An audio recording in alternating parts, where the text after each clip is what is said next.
He is brilliant. ஆனா அடிக்கடி ரொம்ப டயர்ட் ஆயிடுறான். லயன் டேட் சிரப் நோய் எதிர்ப்பு சக்தி அதிகமா இருக்கு. தினமும் 2 ஸ்பூன். தற்பொழுது பத்திரிகையாளர் பிரியன் நம்முடன் இணைப்பில் இருக்கிறார். பிரியன் சார் வணக்கம்.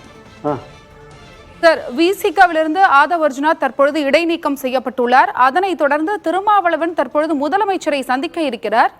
இதை எப்படி பார்ப்பது அரசியல் ரீதியா?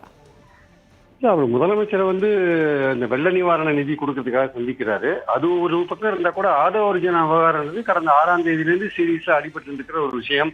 நேற்று இரவு புதிய தலைமுறையில விவாதத்தின் போது பேசும்போது கூட அந்த விசிகாவுடைய நிர்வாகி பாவனன் அவர்கள் சொன்னாரு, நேற்று ராத்திரியே அல்லது இன்னைக்கு காலையிலேயே முடிவெடுப்பாங்கன்னு சொன்னாரு.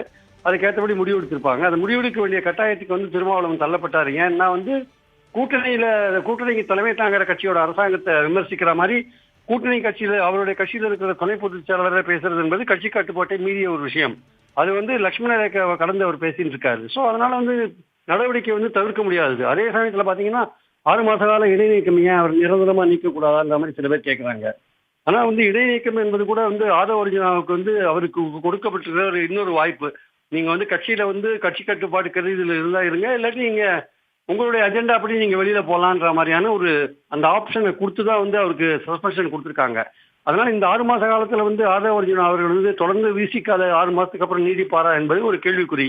அவருக்கு திமுக ஆட்சி அகற்ற வேண்டும் என்ற ஒரு அஜெண்டால அவர் ஒர்க் பண்ணும்போது கண்டிப்பாக திமுகவுக்கு எதிராக இருக்கிற கட்சிகளோடு சேர்ந்து அவர் இணைந்து வேலை செய்யக்கூடிய வாய்ப்பு இருக்கிறதுனால அவர் மீண்டும் விடுதலை சிறுத்தைகள் கட்சிக்கு வருவதற்கான வாய்ப்பே இல்லை. 6 மாசம் இடைநீக்கம் என்பது ஆதவ அர்ஜுனா தானாகவே வெளியே போகட்டும் என்பதற்காக கொடுக்கப்பட்ட ஒரு ஏற்பாடு என்பது என் கருத்து. பிரியன் சார், ஆதவ அர்ஜுனா இடைநீக்கம் செய்யப்பட்டிருக்கிறார். அவர் திமுகவை குறித்து விமர்சித்து பேசியதால் இந்த இடைநீக்கமா அல்லது கட்சியின் கட்டுப்பாட்டை மீறி அவர் பேசியதால் இந்த இடைநீக்கமா? திமுக கூட்டணிக்கு தலைமை தாங்குற திமுக அரசாங்கத்தை பத்தி விமர்சிப்பதே கட்சி கட்டுப்பாட்டை மீறிய ஒரு விஷயம் தான். அது தவிர அவர் கட்சி தலைமைக்கு மீறி நடந்துட்டு இருக்காரு. அவர் விசுவாசமான ஒரு டெப்டி ஜெனரல் செக்ரட்டரியா இருந்தாருன்னா அவரு அந்த புத்தக விழாலே கலந்துக்க கூடாது. தன்னுடைய தலைவர் கலந்து கொள்ளாத ஒரு விழாவில் அவர் கலந்து கொண்ட விஷயம் இருக்கு இல்லையா, அது திருமாவளவன் பர்மிஷன் கொடுத்தா சொல்றாரு.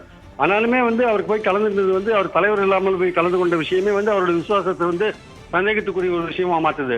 திருமாவளவன் சொன்ன மாதிரி ஏற்கனவே இதுக்கு பின்னாடி அந்த புத்தக வெளியீட்டு விழாலே ஒரு சதி இருக்கு அப்படின்னு சொல்றாரு. யாது வருந்தே தவிர்த்தோம் சூது வருந்தே தகர்த்தோம் அவர் சொல்றாரு.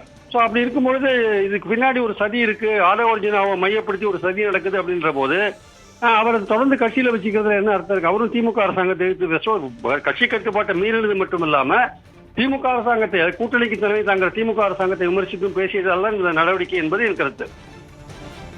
இணைப்பில் உங்களுடைய கருத்துக்களை பதிவு செய்ததற்கு நன்றி சார்.